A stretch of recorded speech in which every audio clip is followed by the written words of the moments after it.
misterio que se nos ofrece, envuelto en la palabra de Dios de este segundo domingo del tiempo ordinario.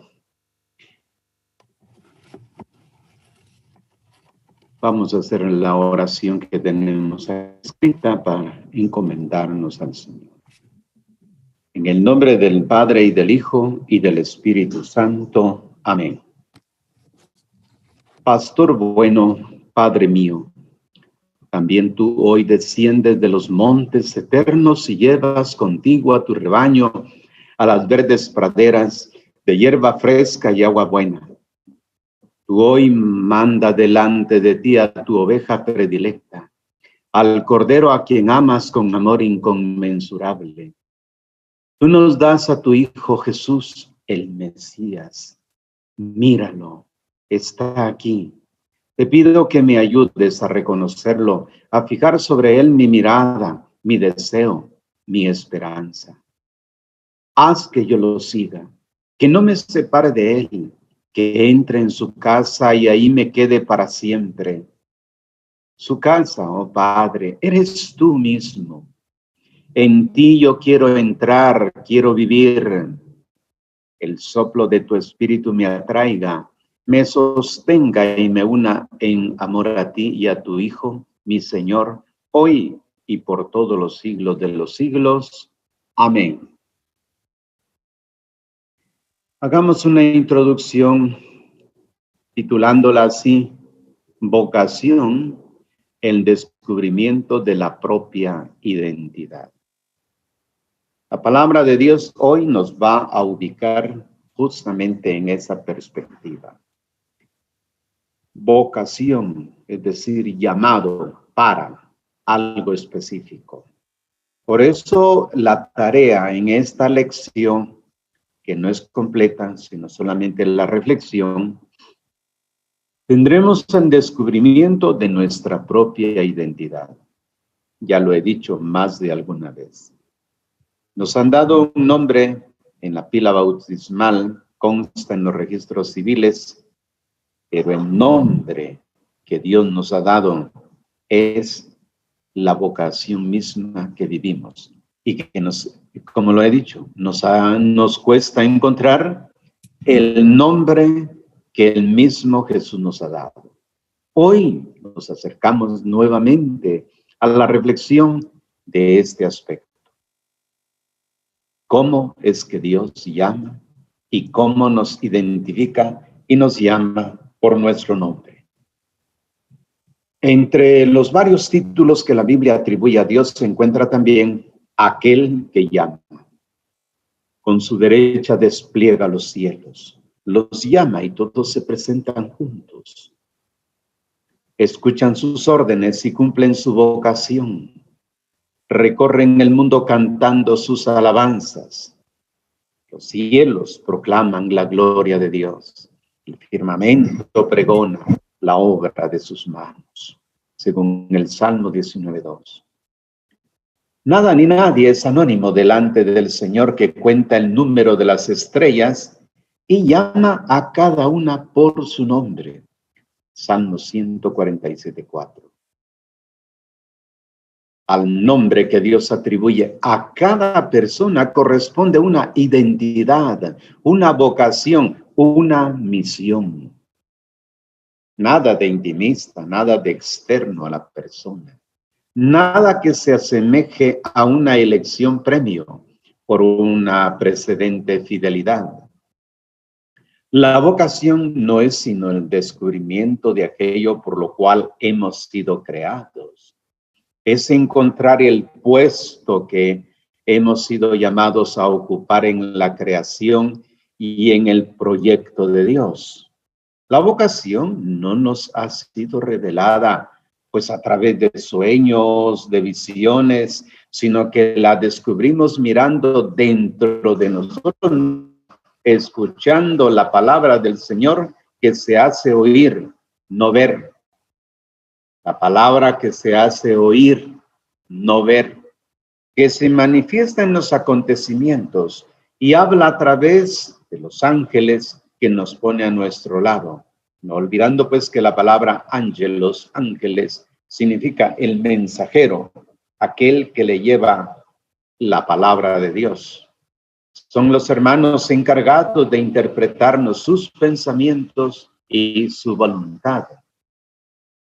Corresponder a la vocación no significa dejarnos envolver en una empresa onerosa, impuesta desde fuera, sino seguir el camino hacia la propia realización, ser fieles a nuestra identidad y, por tanto, alcanzar el equilibrio interior y la alegría. Sinteticemos esta introducción pidiéndole a nuestro Señor: revélame, Señor, el nombre con que me has llamado, antes de que fuera concebido en el seno de mi madre. Son las palabras de Jeremías, que él decía: desde el vientre de mi madre, tú eres mi Dios. Desde el vientre de mi madre, como lo dirá el salmista, cuando estaba en el vientre materno, tú veías cómo se iban entretejiendo mis huesos. Tú mismo me ibas formando desde ahí. Desde ahí me diste una misión. Descubramos pues en qué consiste esta vocación y esta misión. Los textos bíblicos que vamos a utilizar será el primer texto, Samuel 3:3b al 10 y 19. El Salmo 39 y la primera carta a los Corintios 6:13c, 15a, 17 al 20. Y el centro de nuestra reflexión estará en el Evangelio según San Juan, en 1:35 al 42. La primera lectura, que sí la hemos escuchado varias veces, pero cada vez que nos acercamos al texto le encontramos pues nueva luz. Y hoy nos toca leer este texto. Aún no se había apagado la lámpara de Dios y Samuel estaba acostado en el santuario del Señor, donde estaba el arca de Dios. El Señor llamó: Samuel, Samuel, y este respondió: aquí estoy. Fue corriendo donde estaba Elí y le dijo: aquí estoy, vengo porque me has llamado. Elí respondió: no te he llamado, vuelve a acostarte. Samuel fue a acostarse y el Señor lo llamó otra vez. Samuel se levantó, fue a donde estaba Elí y le dijo: aquí estoy, vengo porque me has llamado. Elí respondió: no te he llamado, hijo, vuelve a acostarte. Samuel no conocía todavía al Señor. Entonces, no te he llamado, hijo, vuelve a acostarte. Samuel no conocía todavía al Señor, aún no se le había revelado la palabra del Señor. El Señor volvió a llamar por tercera vez. Samuel se levantó y fue a donde estaba Elí y le dijo: aquí estoy, vengo porque me has llamado. Elí comprendió entonces que era el Señor quien llamaba al niño. Y le dijo: anda, acuéstate. Y si te llama alguien, dices: habla, Señor, que tu servidor escucha. Samuel fue y se acostó en su sitio. El Señor se presentó y lo llamó como antes: Samuel, Samuel. Samuel respondió: habla, que tu siervo escucha. Samuel crecía y el Señor estaba con él. Ninguna de sus palabras dejó de cumplirse. Hasta aquí el texto de la palabra de Dios en la primera lectura.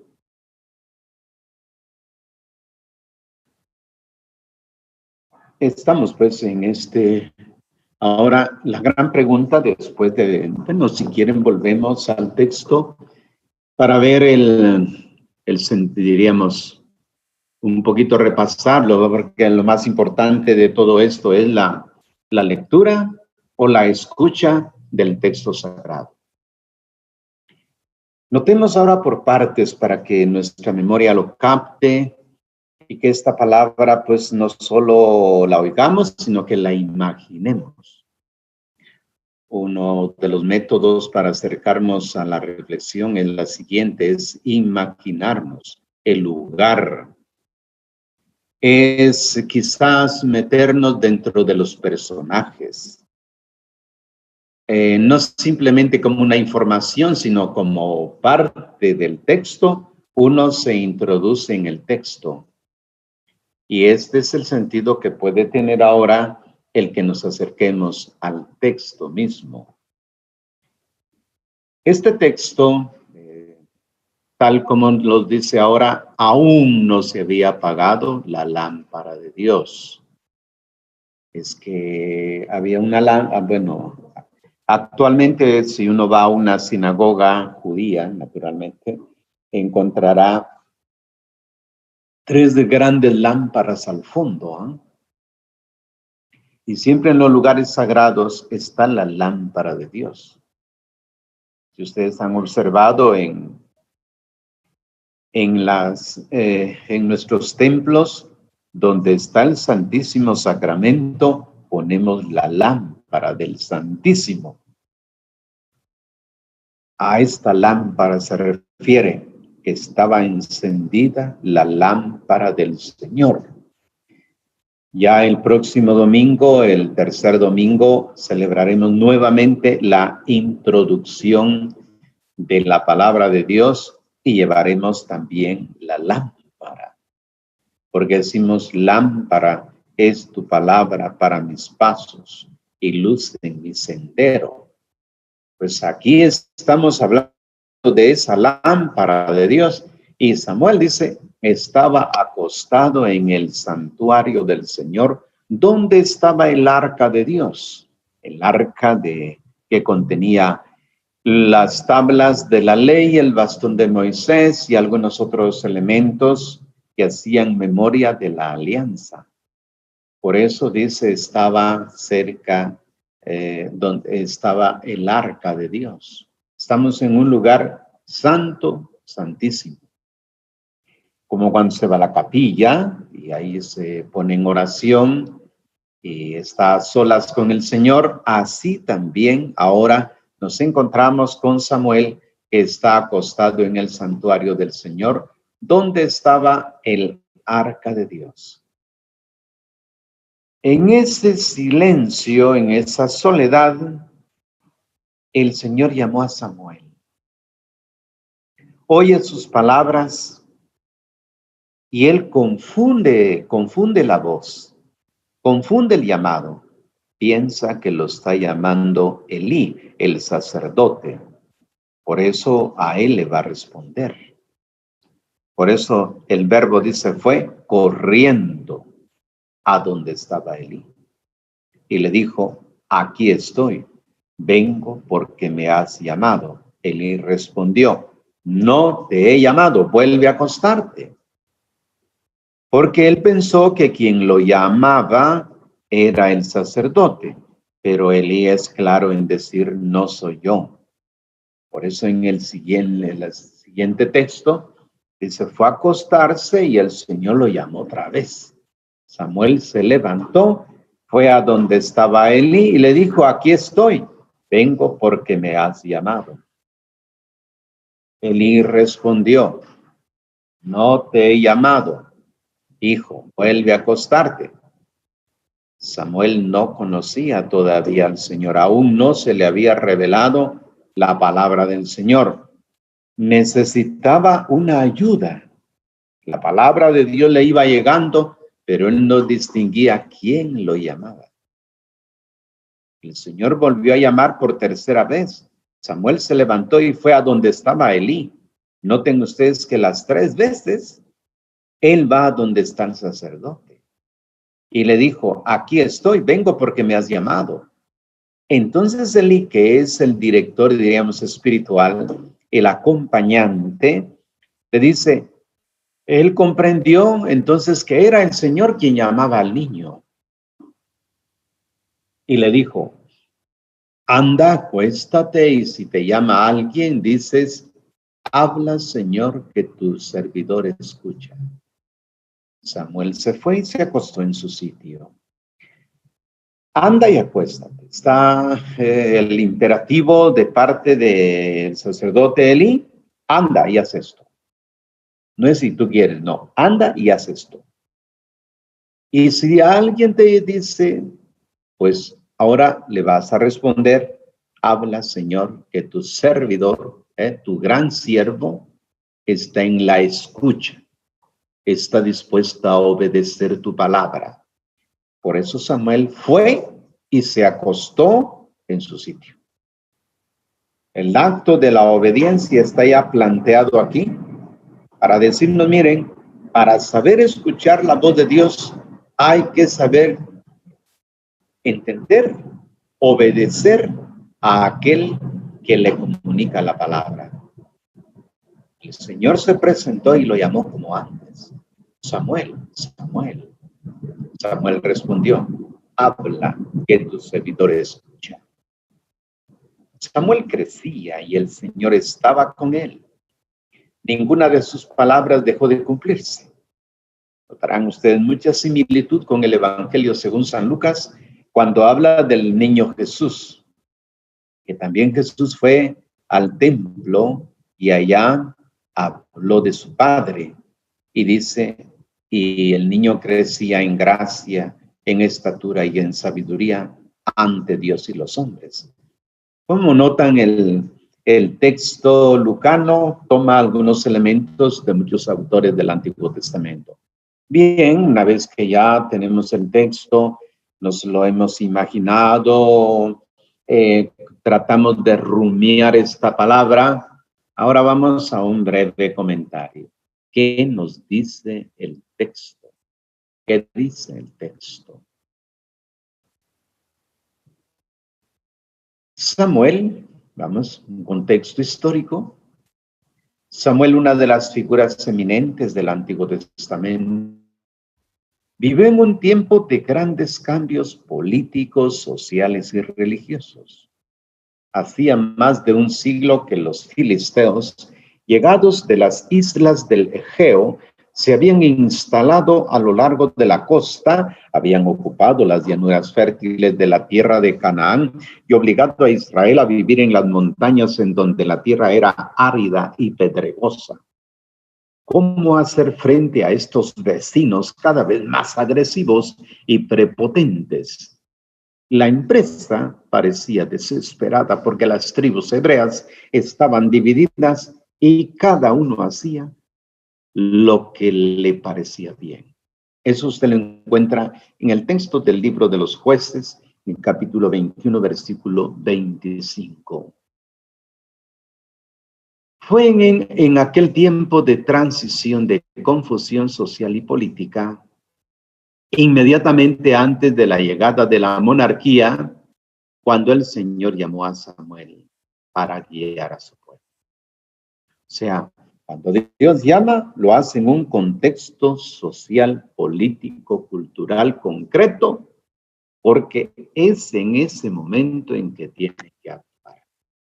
Como pueden notar, Dios llama en contextos diferentes para misiones en momentos concretos.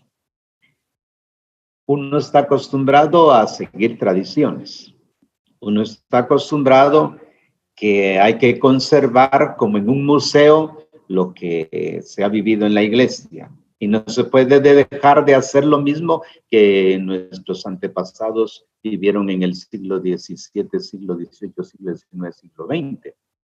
Pero hoy la palabra nos está diciendo que somos nosotros ahora los actores que oyendo la palabra de Dios nos llama en un momento, en un contexto social concreto. Estamos en época de pandemia y es el Señor que nos habla ahora para que trabajemos ahora, no para que nos ilustremos. Está bien la ilustración, pero no olviden que lo más importante es poner por obra lo que el Señor pide. La palabra de Dios recuerda el versículo que precede a nuestra lectura. Era rara en aquel tiempo y no abundaban las visiones. Está en el primer texto, Samuel 3:1. Fue Samuel el encargado de recibir los proyectos del Señor y comunicarlos a Israel. Ahora, hay unas constantes, digamos, en lo que son los esquemas de vocaciones. Ya después, cuando tengamos otros textos, lo iremos fijando. Pero lo común es esto. Dios se manifiesta a través de signos, a través de personas, se manifiesta, y por lo tanto habrá que prestar atención cuando Dios habla en los contextos que Él llama. Ahora bien, por eso el oído hay que tenerlo abierto a las palabras de Dios. Y nuestros ojos y nuestro pensamiento para ver la realidad, los contextos sociales en que está llamando y qué es lo que el Señor quiere. No se trata de acumular conocimientos, sino qué quiere el Señor ahora, 2021. Ya el 2020 ya pasó. Estamos en el mes de enero, pero ¿qué quiere ahora? Pues bien, cuando Dios llama o cuando Dios se hace presente a través de signos, a uno lo primero que le entra es el temor. ¿Y cómo se me está manifestando a mí? Pero luego Dios interviene dándonos los signos apropiados para indicarnos por qué quiere eso. Al igual que la Virgen, uno también pide explicación de cómo se va a realizar el proyecto. Dios le responde.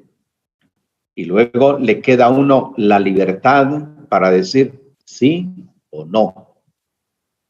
Pero si uno dice sí, hay que hacer lo que el Señor le manda.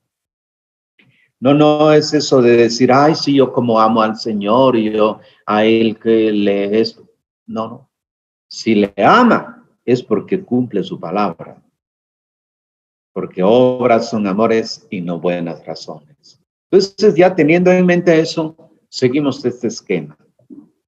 El relato está redactado según el esquema y el lenguaje característico de las vocaciones bíblicas.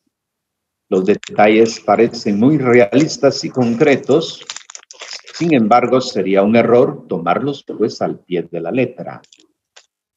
La expresión Dios habló a aparece frecuentemente en la Biblia y no hay que entenderla en sentido material. No es así como el Señor se manifiesta. Su llamada se hace sentir en lo más íntimo del corazón del hombre. La vocación de Samuel no fue diferente de la que recibimos cada uno de nosotros. Por eso la lectura de hoy nos puede ayudar a entender nuestra propia vocación. Ay, recuerdo yo mis años. Cuando el Señor me llamaba, mi familia me decía, es que no te entendemos qué es lo que querés hacer en la vida. Y de veras tenían razón, ni yo entendía lo que el Señor quería. Por eso entiendo ahora que leo nuevamente los textos, digo, Señor, cuando tú nos llamas, a veces no entendemos, no sabemos cómo hacer las cosas, pero tú nos vas indicando por dónde hay que caminar. Comencemos pues con la extraña observación. Samuel no conocía todavía al Señor, aún no se le había revelado la palabra del Señor. Es sorprendente que este muchacho que había transcurrido ya varios años en el templo de Silo no conociera todavía al Señor. Sin embargo, sí tenemos presente que en la Biblia conocer indica una experiencia íntima, un abandono convencido e incondicional en los brazos de la persona amada. No hay que extrañarse de que Samuel, aún viviendo en el templo del Señor, no hubiera todavía conocido al Señor, es decir, no le hubiera dado todavía su plena adhesión, su completa disponibilidad a colaborar en la obra de la salvación. Esta dificultad de conocer a Dios nos sorprende. ya que no es fácil entender los pensamientos del Señor y comprometerse en sus designios. También los habitantes de Nazaret, refieren los evangelios, y los mismos familiares de Jesús, que a pesar de haber vivido 30 años junto a él, no lo conocieron. Vean ustedes Marcos 6, 1 al 6, dice, la familia estaba extrañada de que Jesús se había salido de su casa de Nazaret y se había hecho otra familia con los amigos que escuchaban su palabra. ¿Cuántas veces no nos pasó eso en la vida? Cuando tomamos decisiones de hacer nuestra propia vida, nuestros mismos familiares no nos entendieron. Dijeron, saber qué locura se está pensando. Así pensaron de Jesús. El Hijo de Dios que vivió en medio de ellos, aún siendo Dios, no reconocieron quién era. Podemos ser pues personas devotas, participar en todas las manifestaciones religiosas, sin conocer realmente al Señor. Hay páginas del Evangelio que hemos aprendido de memoria. Sin embargo, en ciertos momentos tenemos la impresión de leerlas por primera vez. Es verdad, pues es la primera vez que nos hemos dejado penetrar por su palabra en lo más íntimo, después de haber permanecido quizás por años insensibles a la voz del Señor. Esta voz se hace oír de noche, cuando todo calla, cuando no existen ruidos que la confunden y la vuelven imperceptible. Solo la soledad y el silencio nos permiten entrar dentro de nosotros mismos, de reflexionar sobre los misterios de Dios y de la creación, sobre el sentido de la vida, donde reina el bullicio y la confusión. Es imposible oír e interiorizar la palabra del Señor. No es fácil reconocer la voz de Dios. Fueron necesarias hasta 4 llamadas antes que Samuel se diera cuenta de que el Señor tenía un mensaje que comunicarle. En medio del ruido de muchas voces, es difícil discernir cuál de ellas viene de lo alto. Dios no se desanima frente pues a la sordera del hombre. Él es paciente e insiste hasta cuando éste se decide a prestar atención a su palabra. Y llama siempre por el nombre. Para los semitas, es decir, para los hebreos o los judíos, la vocación estaba contenida en el nombre. La vocación estaba contenida en el nombre, porque el nombre definía a la persona y le indicaba la misión. A José el ángel le dijo, María dará a luz un hijo, a quien llamarás Jesús, que significa Salvador, salvación. Entonces, cuando uno invoca el nombre de Jesús, invoca la propia salvación plena, la vida plena, porque Él dice salvará a su pueblo. Mateo 1:21. Solo Dios conoce el verdadero nombre de cada uno y llama desde el seno materno. El profeta que declaraba, estaba yo en el vientre y el Señor me llamó, las entrañas maternas, y pronunció mi nombre. Isaías 49:1. Y Moisés, que recordaba a Dios, decía, tú has dicho, te he conocido por el nombre. Éxodo 33:12. Habían comprendido que si Dios llama por el nombre, quiere encargar una misión. Hagámonos un nombre, exclamaron arrogantes los nombres de Babel, los hombres de Babel. Vea usted en Génesis 11:4. Hagámonos un nombre, dijeron. Nos vamos a hacer famosos. Y alguno lo piensa así. Piensa tener éxito en la vida y dirá, yo quiero ser famoso. Muy bien. Se hace un nombre. ¿Por qué? Porque rechazaban el nombre que el que había que habían sido llamados por el Señor y querían construirse otro más de acuerdo con sus proyectos delirantes. Dios le había dado una misión, un nombre a Israel, pero dice, hagámonos un nombre, fuera de la voluntad de Dios. Gesto emblemático el suyo. Imagen de quien rechaza la vocación de Dios y organiza la vida y trata a la creación según criterios diferentes de los del Señor. Un proyecto semejante está destinado a la destrucción, como sucedió a todas las torres construidas contra la voluntad de Dios. Aquel proyecto, dice el Antiguo Testamento, se destruyó. Dios confundió las lenguas y la obra no se realizó. Cada vocación comienza con el descubrimiento del propio nombre, el auténtico, el conocido por Dios, no aquel dictado por las ambiciones, proclamado por los aduladores, sugerido por la vanidad. Solo en el silencio y en la oración es posible sentirlo pronunciar por el Señor con ternura. Samuel no logra por sí mismo descubrir la voz de Dios. Un hombre, el sacerdote Elí, lo ayuda. Tomemos nota de eso. No es que uno solo vaya por la vida, requiere el acompañamiento de alguien que sea experto en el camino de la vida, que le diga, sí, el Señor te llama por ese camino. Hay personas más sensibles que otras a la palabra de Dios, son las que pueden ayudar a descubrir lo que Dios quiere que hagamos. La lectura concluye diciendo que después de haber escuchado el mensaje de Dios, Samuel crecía y el Señor estaba con él. Ninguna de sus palabras dejó de cumplirse y todo Israel supo que Samuel era profeta acreditado ante el Señor. Samuel respondió con fidelidad a su vocación. Tuvo el coraje de condenar a la familia de Elí que se había alejado del Señor. Supo renunciar a las propias convicciones políticas y adecuándose a la voluntad de Dios, consagró rey de Israel primero a Saúl y después a David. Esta fue su vocación.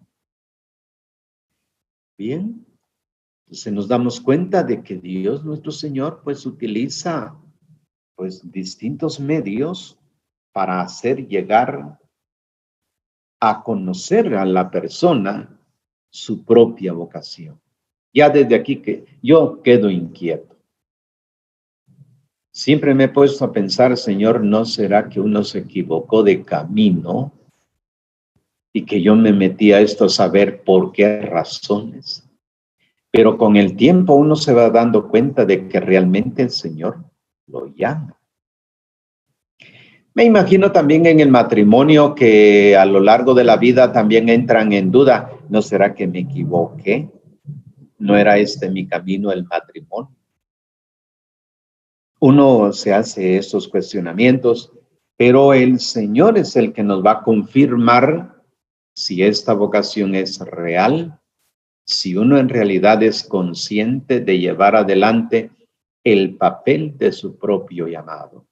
Descubrir en el fondo cuál es el llamado que el Señor le ha hecho. Bien, en esta línea, pues ahora hablaremos ya no del Antiguo Testamento, sino del Nuevo. Y estaremos haciendo lectura de la primera carta a los Corintios, y es aquí. Estamos ahora aquí pues en el capítulo 6, versículos 13 al 15a, versículos 15 al 20. Hermanos, el cuerpo no es para la fornicación, sino para el Señor, y el Señor para el cuerpo. Y Dios que resucitó al Señor lo resucitará también a ustedes con su poder. ¿No saben que sus cuerpos son miembros de Cristo? Pero el que se une al Señor se hace uno solo, un solo espíritu con él. apártense de la fornicación. Cualquier pecado que el hombre comete queda fuera del cuerpo, pero el que fornica peca contra su cuerpo. ¿No saben que su cuerpo es santuario del Espíritu Santo que han recibido de Dios y habita en ustedes? De modo que no se pertenecen a sí mismos, sino que han sido comparados a un gran precio. Por tanto, glorifican a Dios con sus cuerpos. Hasta aquí el texto de la palabra. ¿Qué dice el texto? Todo está permitido, decían los griegos, todo está permitido, como también el mundo de hoy lo dice.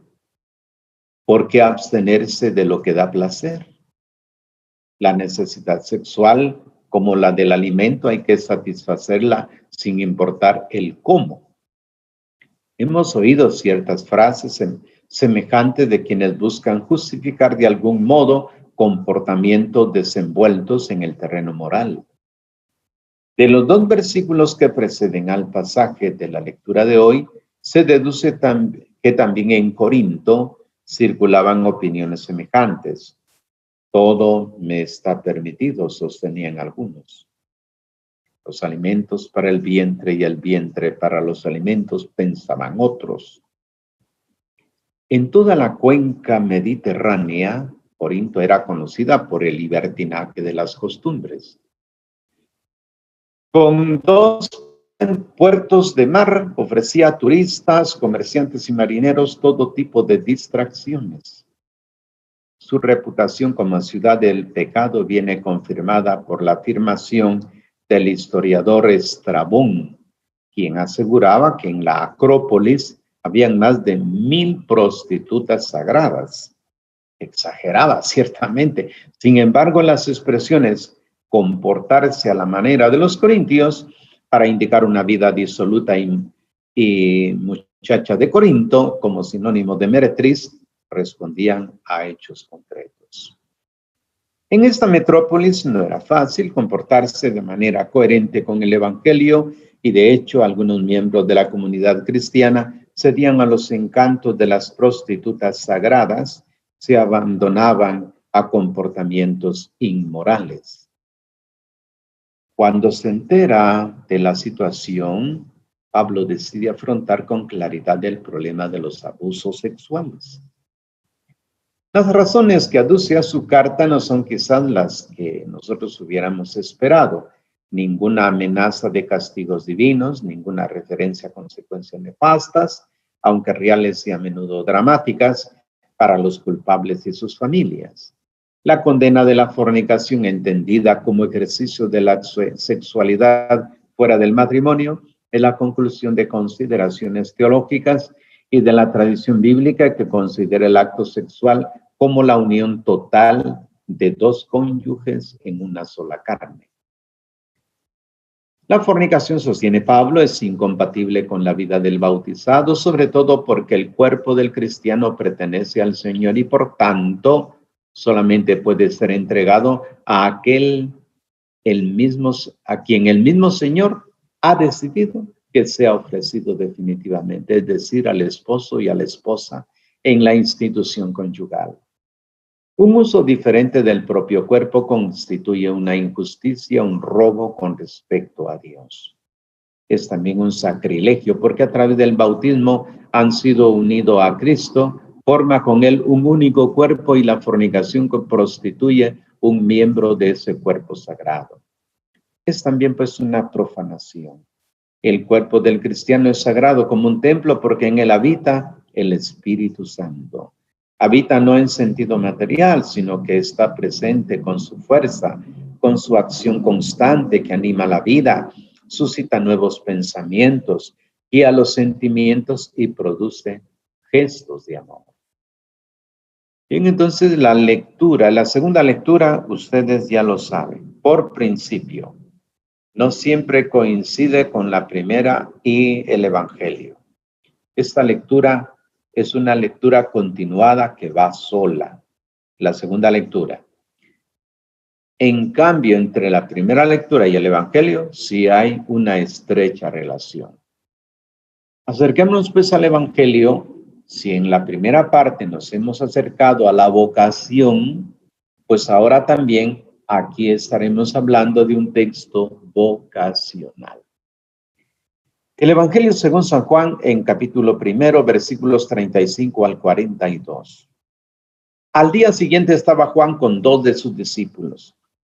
Viendo pasar a Jesús, dijo: ahí está el Cordero de Dios.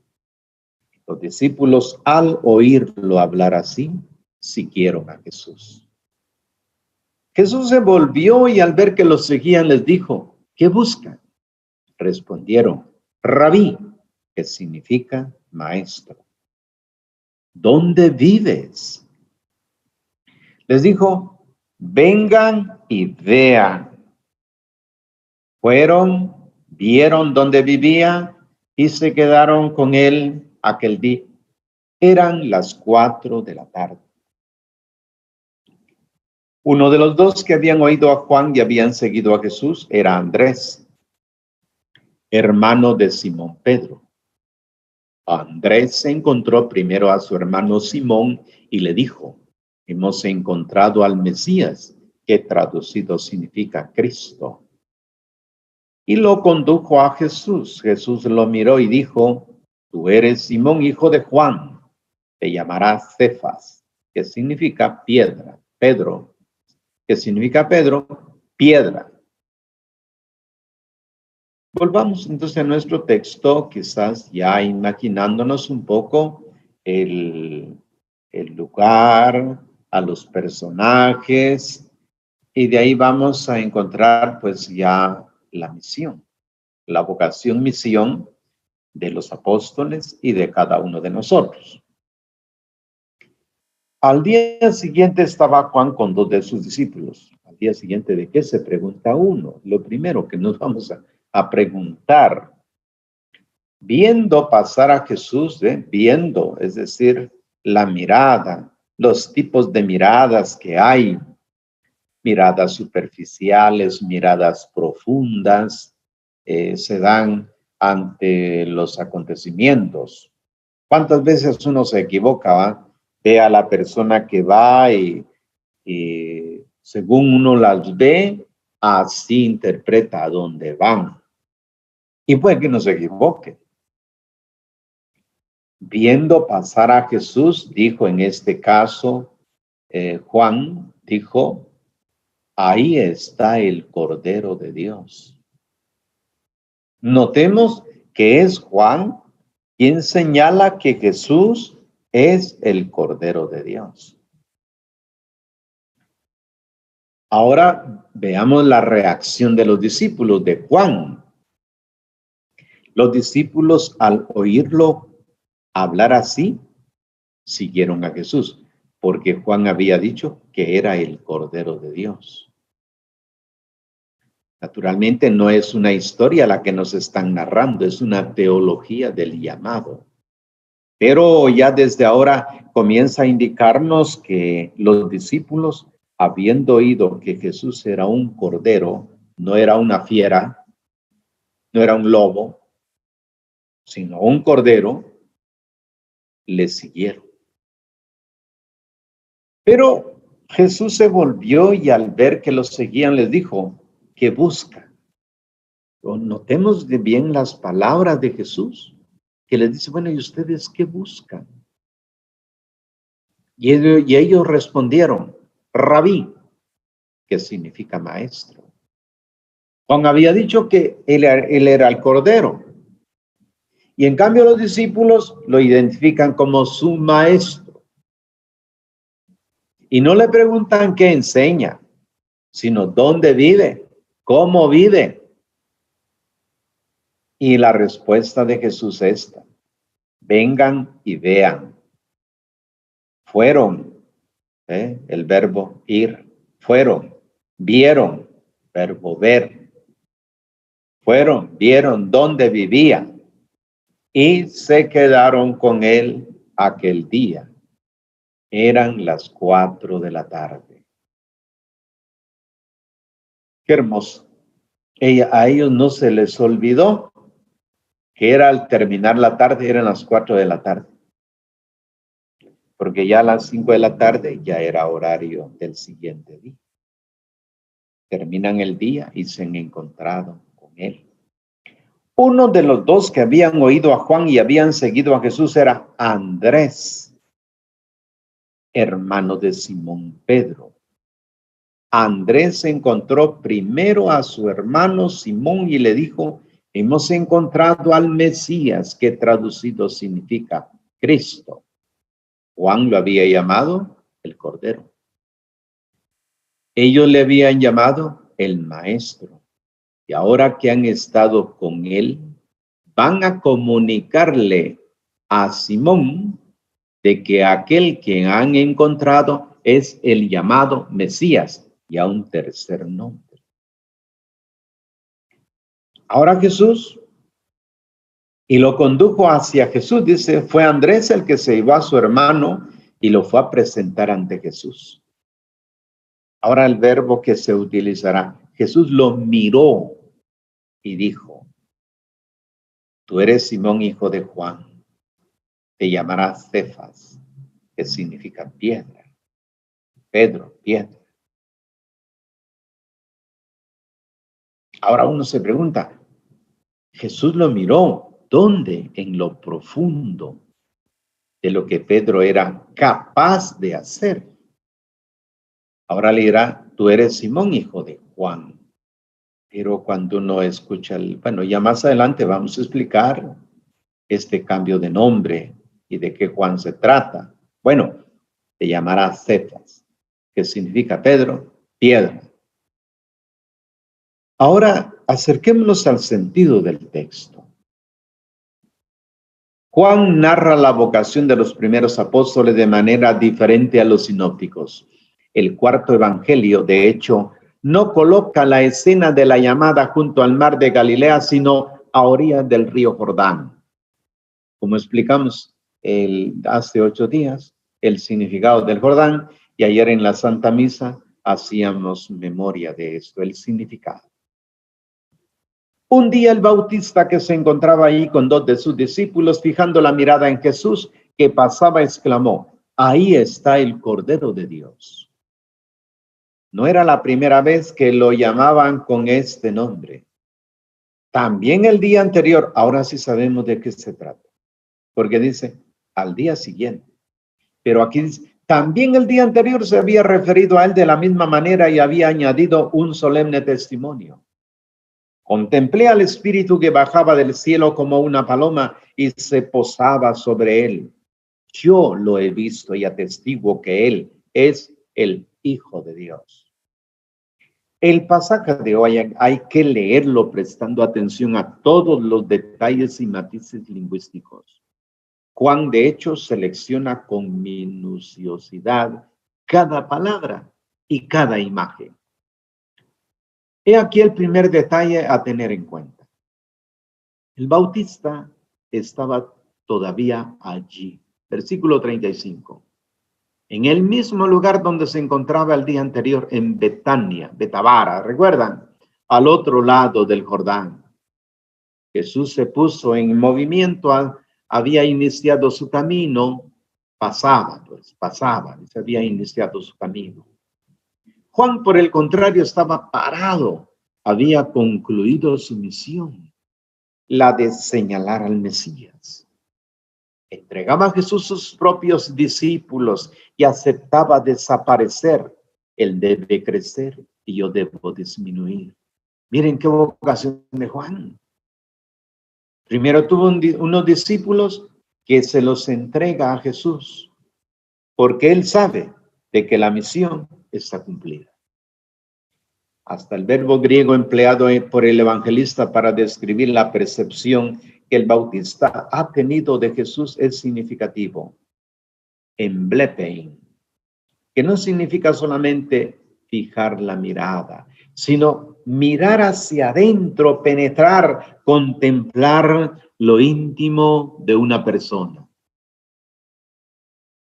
El Bautista ha comprendido la verdadera identidad de Jesús y leyéndola con el corazón, la ha expresado con una imagen un poco extraña. Lo ha llamado Cordero de Dios. Tenía a disposición otras imágenes, como la del pastor, que de hecho la tratará en el capítulo 10, de rey, como la tratará al final, juez severo. Esta última, según los sinópticos, la había ya usado. Viene uno con más autoridad que yo. Ya empuña la horquilla para limpiar su cosecha, reunir el trigo en el granero y quemar la paja con un fuego que no se apaga. Lo que había usado Juan. En su mente, sin embargo, ninguna resumía el descubrimiento de la identidad de Jesús mejor que la de Cordero de Dios. Educado probablemente entre los monjes esenios de Qumran, había asimilado la espiritualidad de su pueblo, conocía la historia y tenía familiaridad con la escritura. Devoto israelita, sabía que mencionando al Cordero, sus oyentes habrían inmediatamente intuido la referencia al Cordero Pascual, cuya sangre esparcida sobre los linteles de sus casas en Egipto habían librado a sus padres de la matanza del ángel exterminador. El Bautista ha vislumbrado el destino de Jesús. Un día sería inmolado como cordero y su sangre quitaría a las fuerzas del mal la capacidad de hacer daño. Su sacrificio habría liberado al hombre del pecado y de la muerte. Notando que Jesús fue condenado al mediodía de la vigilia pascual, el evangelista Juan ha querido ciertamente llamar la atención sobre este simbolismo. Era de hecho la hora en que en el templo los sacerdotes comenzaban a inmolar los corderos. Hay una segunda referencia a la imagen del cordero. Quien tiene presente las profecías contenidas en el libro de Isaías, y todo israelita las conocía muy bien, no puede menos de percibir la referencia al fin ignominioso del siervo del Señor. He aquí cómo el profeta describe su camino hacia la muerte. Como cordero llevado al matadero, como oveja muda ante el esquilador, y fue contado entre los pecadores. Él cargó con el pecado de todos e intercedió por los pecadores. En este texto, la imagen del cordero está ligada a la destrucción del pecado. Jesús quería decir al Bautista, cargará sobre sí todas las debilidades, todas las miserias, todas las iniquidades de los hombres, y con su mansedumbre, con el don de su vida, las aniquilará. No eliminará el mal concediendo una especie de amnistía, lo vencerá introduciendo en el mundo un dinamismo nuevo, una fuerza irresistible, su espíritu que llevará a los hombres hacia el bien y hacia la vida. El Bautista tiene en mente una tercera referencia bíblica, el cordero asociado al sacrificio de Abraham. Mientras estaban de camino hacia el monte Moría, Isaac preguntó a su padre, tenemos fuego y leña, pero ¿dónde está el cordero para el holocausto? Abraham le contestó, Dios mismo proveerá el cordero para el holocausto, hijo mío. Ahí está el cordero de Dios, atestigua ahora Juan el Bautista. Es Jesús entregado por Dios al mundo para ser sacrificado en sustitución del hombre pecador merecedor de castigo. También los detalles del relato del Génesis eran bien y el Bautista los aplicó a Jesús. Como Isaac, él es el hijo único, el predilecto, aquel que lleva la leña dirigiéndose al lugar del sacrificio. En él se cumplen también los detalles añadidos por los rabinos. Isaac, decían estos, se había ofrecido espontáneamente en vez de huir, se habían entregado al Padre para ser atados sobre el altar, también Jesús ha entregado libremente su vida por amor.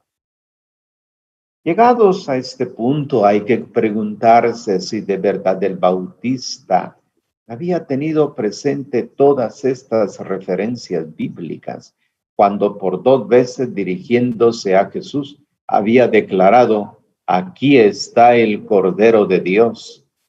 Él quizás no, pero ciertamente las tenía presente el evangelista Juan, quien quiere ofrecer una catequesis a los cristianos de sus comunidades y a nosotros. Además del título de Cordero, en el pasaje de hoy tenemos otros títulos significativos aplicados a Jesús. Ya los hemos hecho notar en la relectura de nuestro texto. Los primeros 2 discípulos lo llaman en primer lugar rabí, es decir, maestro. Un título no particularmente significativo. No obstante, después de haber pasado una jornada entera con Jesús, Andrés intuye que él no es solamente un maestro o un gran personaje. A su hermano Simón le dice: hemos encontrado al Mesías. A continuación, Felipe habla de Jesús como de aquel del cual ha escrito Moisés y los profetas. Y para Natanael será incluso el Hijo de Dios. Así está, y el Rey de Israel en 1:49.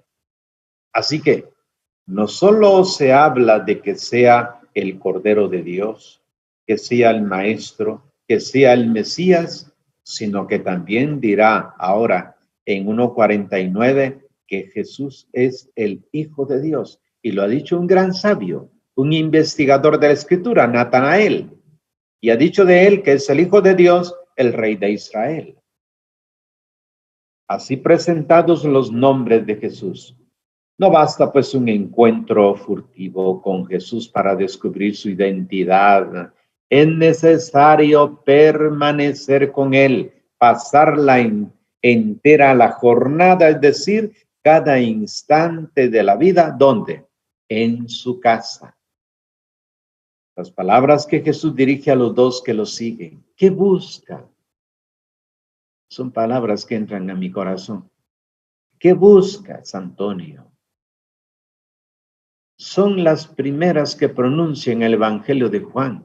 Van dirigidas a todo discípulo que inicia su camino espiritual después de que alguien le haya mostrado a Jesús como maestro.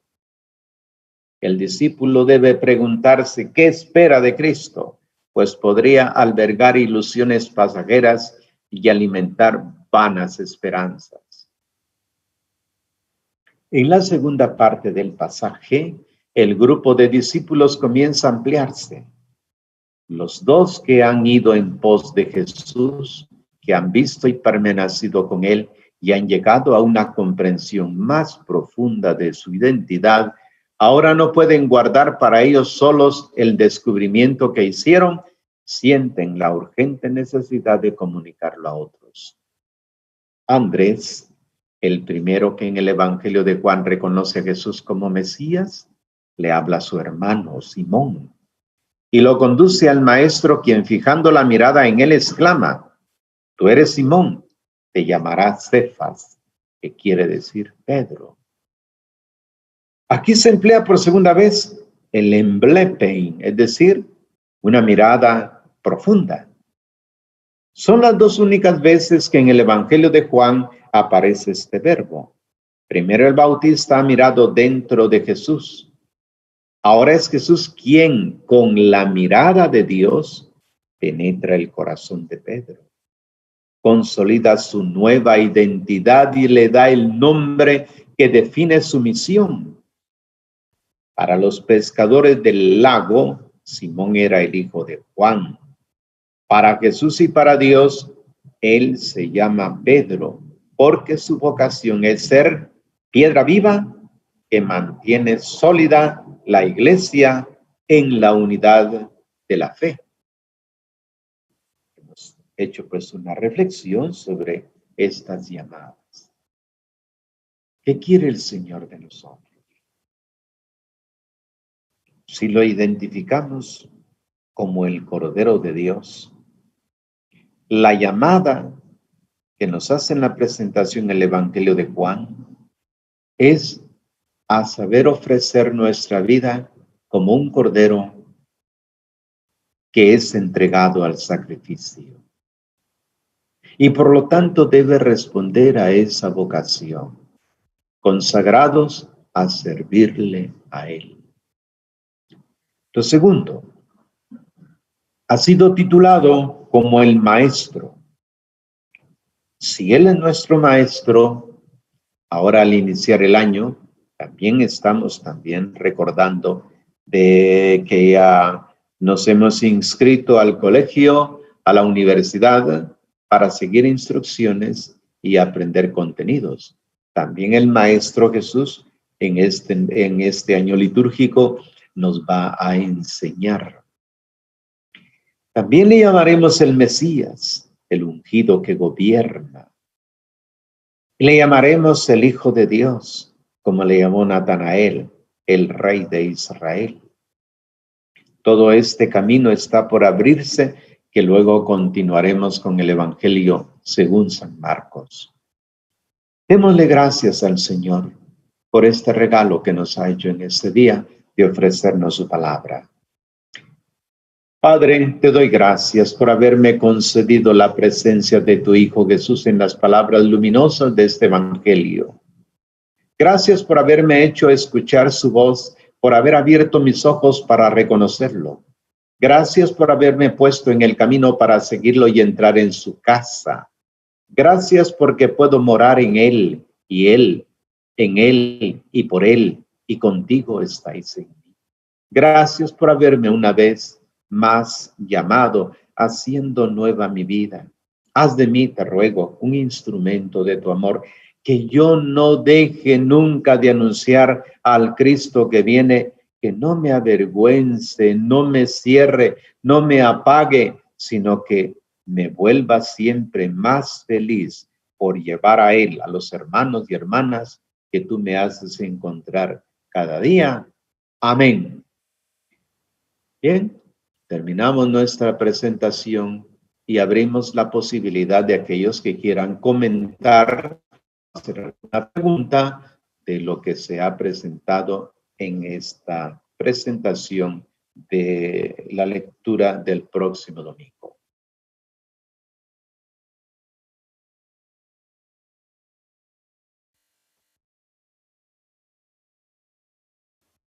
No sean muchos, pues, porque... Padre, buenas noches a todos. Muy buenas noches. Ciertamente este tipo de enseñanzas a mí me tocan mucho. Mi vida, ¿verdad? Me toca mucho las interrogantes acerca de esa vocación, ¿verdad? Y puedo ver a Samuel cómo él se enfrentó a ciertas vicisitudes, como usted dice, a ciertas convicciones, bueno, como dice la Escritura, políticas, ¿verdad? Para seguir a Dios, para poder para poder llegar a su vocación, ¿verdad? En este caso, que era consagrar a los primeros 2 reyes de Israel. Y me hace pensar que todos en ese camino de encontrar esa vocación, nos encontramos con ese confrontar, digamos así, o enfrentarse a esas cuestiones de fuera, ¿no? Exteriores. Y me pregunto cuánto me he distraído con tantas cosas exteriores en lugar de ponerme como en meditación, en oración, para saber cuál es esa verdadera vocación. ¿Verdad? Paso yo a la segunda lectura, en donde realmente también me pega muchísimo, ¿verdad? De saber de que yo soy un miembro de ese cuerpo místico de Cristo. Y por ese tipo de distracciones llamadas pecado, uno anda, bueno, yo anduve muy pegada a otras cosas, ¿no? A otras irrealidades que no me llevaron a mi vocación. Así que eso es lo que me deja usted siempre así con esa reflexión, pensando, Padre. Así que le agradezco, muchas gracias. Muy bien, lo importante es darse uno cuenta de que es en el hoy en el que el Señor nos llama a reordenar la vida, nuestra vocación que nos ha dado y preguntarle, Señor, ¿qué es lo que tú quieres de mí en estas circunstancias? No, no ser un simple fanático, un observador, ay, qué bonito, qué lindo. No, hay que entrarle para darle respuesta a Jesús. Gracias, Xiomar. Gracias, Padre. Bueno. Buenas noches, Padre Antonio. Buenas noches a todos. Buenas noches. Fíjese, Padre, que yo, al contrario de decir, Señor, ¿qué quieres de mí? En el versículo 38 dice, Jesús se volvió y al ver que lo seguían les preguntó, ¿qué buscan? Y quizás ahí para mí fue el mensaje del Evangelio en el que me cuestiono a mí mismo, ¿sí? Me pregunto a mí mismo, ¿qué busco yo? Me detengo y en vez de estar preguntándole yo a él, me pongo en la posición en que él me está preguntando a mí y yo me pregunto, ¿qué busco? ¿Qué estoy haciendo? ¿Por qué es que estoy? ¿Por qué es que llego? ¿Por qué es que, cuál realmente es al final mi objetivo? Y entonces bajamos y entramos en lo más profundo del corazón y nos interpelamos y nos preguntamos a sí mismos, ¿por qué es que estamos ahí? Y yo creo que en cuanto a usted nos decía, oídos abiertos para escuchar y ojos también abiertos para ver los contextos que nos rodean. Yo como laico, definitivamente que uno de los llamados que he entendido últimamente que ha sido mi vocación es como laico en mi entorno diario, ¿verdad? O sea, en mi realidad temporal, manteniendo esos ojos abiertos al contexto político, al contexto económico, al contexto social, y al mismo tiempo, por ejemplo, el estar yendo a mi misa dominical, estar con los oídos abiertos para ver qué me dice el Evangelio. Ir transformando cada día, porque quizás el volver a retomar estas lecturas y volver a nosotros en cada ciclo que hacemos, el A, el B y el C, nos da un refrescar para volver otra vez e iniciar y volvernos a preguntar qué es lo que estamos buscando, qué es lo que estamos haciendo. Y entonces es ahí pues donde nosotros quizás podemos ser como simples intermediarios, nada más como Elí o como Juan, que eran intermediarios en esto al presentar al Cordero, que en el caso de Juan, y Elí, que era un sacerdote, en vez de él estar diciéndole a Samuel, lo que le dice es, escucha qué es lo que te dice, ¿verdad? Entonces nosotros pues tenemos que estar en esa escucha constante que usted mencionaba, en ese tener oídos abiertos para escuchar y estar siempre atentos y presentes, observando nuestro contexto que nos rodea para que nuestra vocación pueda desarrollarse en esos mismos contextos. Muy bien, Richard.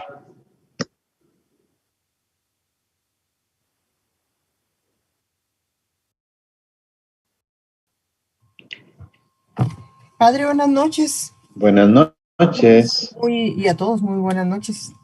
Muy brevemente, para mí sigue siendo un cuestionamiento permanente, lo que usted dice, preguntar cuál es ese camino, el nombre que yo debo de descubrir de dónde está mi vocación, de lo que tengo que hacer. Y yo sí interpreto mucho que todo lo que yo he vivido y en los ámbitos en donde me ha tocado vivir han formado lo que yo soy hoy en día y quizás eso le da a uno algún tipo de peso con otros hermanos que a lo mejor están más perdidos que uno, porque no han encontrado ni siquiera que esto les hace falta, porque eso yo lo digo por experiencia propia, tener mucho de todo y no tener nada.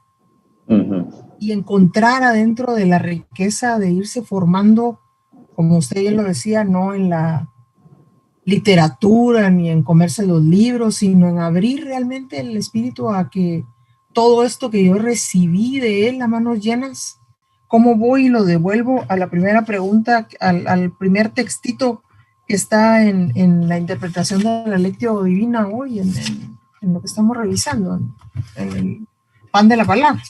Ajá. Ayudar a otros a encontrarse, y realmente yo encuentro ahí, espero que sí sea una respuesta para mí, porque a través de mi vivencia yo puedo decirle a otros que no pierdan el tiempo, porque todo lo otro es la lógica del mundo dice que uno va a tener éxito cuando alcance todo lo que el mundo dice que uno debe de tener. Pero realmente eso se acaba, nunca es suficiente. Y esto es algo nuevo y algo siempre motivador para uno de encontrar que el amor de Él no tiene un precio. Somos amados desde antes de que fuéramos concebidos en el seno. Y eso, ese valor, ese pedacito de descubrimiento de uno, quizás ayude a otros a encontrar el camino más rápido que las 4 de la tarde que me agarró a mí. Puede ser más temprano, ¿no? Entonces, esto para mí es algo muy valioso y para mí es una respuesta a mi múltiple pregunta sobre lo que usted decía. Gracias, Rosmundo. Gracias. Buenas noches, Padre. Buenas noches a todos. Buenas noches. No la veo. Padre, no me mira. No la veo. Bueno, ahora muy sí la poquitos escucho. vistos. Muy poquitos. Bueno. Muy bien. Esta enseñanza a mí lo que me deja es de que Dios nos está haciendo constante las llamadas, Padre. Sí. Nos está llamando constantemente y para mí nos está llamando a poder transformar las realidades temporales que estamos viviendo. Y yo creo que ahorita debemos poner nuestro corazón en qué estamos viendo. ¿Qué estamos viendo en estos momentos? Como nos enseñan las escrituras, que ellos vieron a Jesús pasar. Ajá. Entonces, nosotros como discípulos o como ovejas de Dios que estamos ahí en el rebaño, ¿qué estamos viendo en este momento en nuestras realidades temporales que estamos viviendo? ¿Qué estamos viendo y qué estamos buscando? Para mí, esa es la reflexión que yo tengo que hacerme, la pregunta que tengo que hacerme, qué estoy buscando y qué estoy viendo. ¿Qué realidad quiere Dios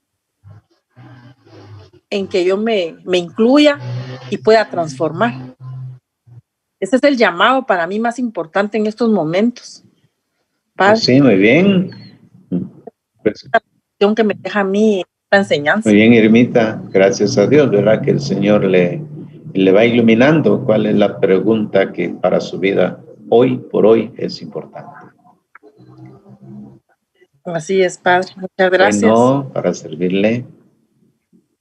Padre, muy buenas noches. Buenas noches, Padre, a todos. A mí me inquietó muchísimo más la primera lectura, porque siempre me he preguntado eso del nombre. Para mí es algo como muy misterioso, no sé. Creo que con la enseñanza que tuve anteriormente, usted sabe, ¿verdad? Se fantaseó mucho con eso, ¿verdad? Y era una cambiadera de nombres, ¿verdad? Y era el nombres que uno se imaginaba, ¿no? Sin embargo, ahora voy descubriendo como poco a poco, ¿verdad?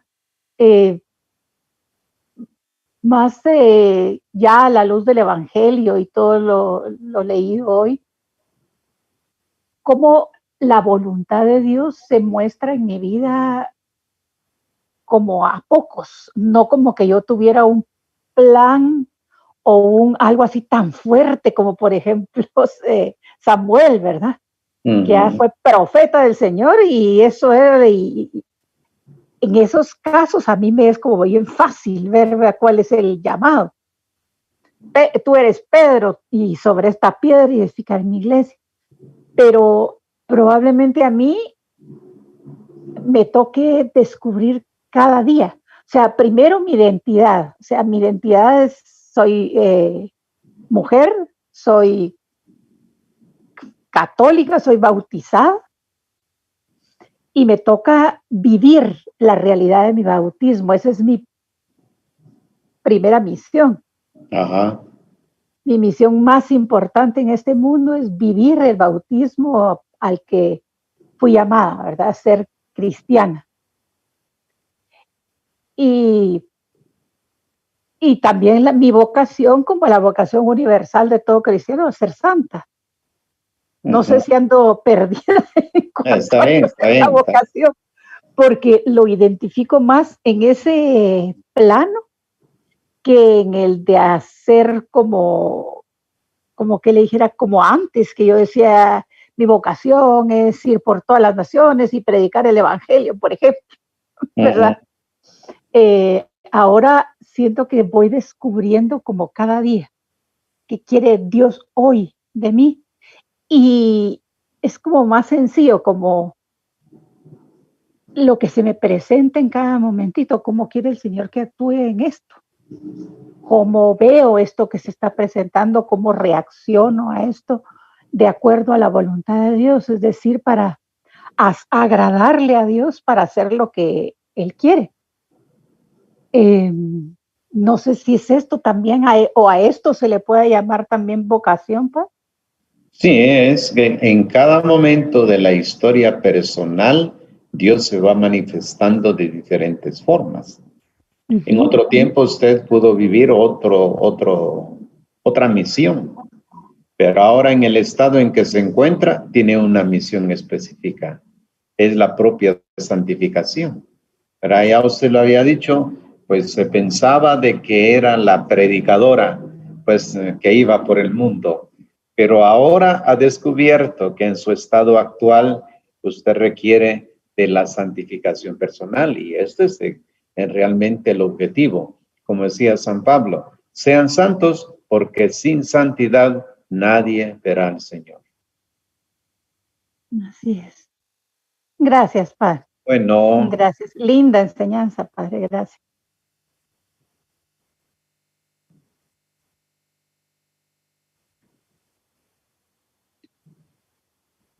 Agradecemos pues a Dios el regalo que nos ha hecho, reflexionar la palabra e irnos preparando para la gran celebración dominical. Dios te salve María, llena eres de gracia, el Señor es contigo.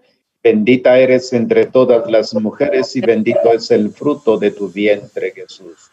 Santa María, Madre de Dios, ruega por nosotros pecadores, ahora y en la hora de nuestra muerte. Amén. El Señor